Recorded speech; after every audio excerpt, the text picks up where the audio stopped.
এবারের নির্বাচনে সব জাতীয় ইস্যু রাজ্য ইস্যুর বাইরে গিয়ে সাথে দুটো বড় ইস্যুতে ভোট হবে। চোর তৃণমূল, চাকরি চোর, রেশন চোর, চোর তৃণমূল।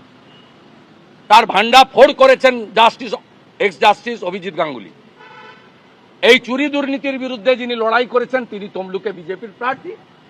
আর নারী নির্যাতন, মধ্যরাত্রে ডেকে পিঠা খাওয়ানো তৈরির নামে মহিলাদের উপর, মায়েদের উপর অত্যাচারী তৃণমূল, শাহজাহানের দল, মমতা ব্যানার্জির দল। এটা হচ্ছে সন্দেশখালীর মহিলা নির্যাতনের প্রতিবাদে হাজার হাজার মহিলা লড়েছেন। একজন দাঁড়ানোর সুযোগ পাবেন, তাই প্রধানমন্ত্রী, বিজেপি তাকে মনোনয়ন দিয়েছে।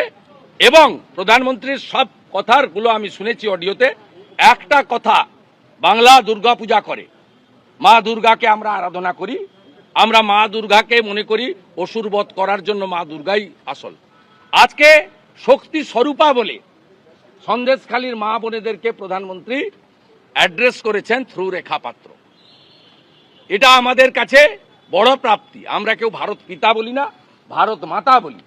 মায়েদের গায়ে যারা হাত দিয়েছে, মায়ের ইজ্জত সম্ভ্রম যারা লুণ্ঠন করেছে, তাদের কেউ ক্ষমা করবে না।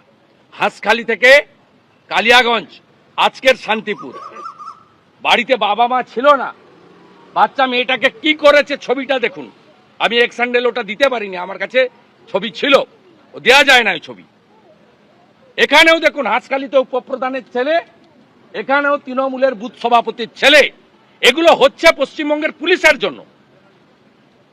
পুলিশের একদিকে রেশন নেই, একদিকে ডিএ নেই, অন্যদিকে তৃণমূলের ছাপ থাকলে ধর্ষণ করুন, খুন করুন, লুট করুন, বাক্স বদলান, মারুন, কাটুন, জ্বালিয়ে দিন, পুড়িয়ে দিন, সব ছাড়।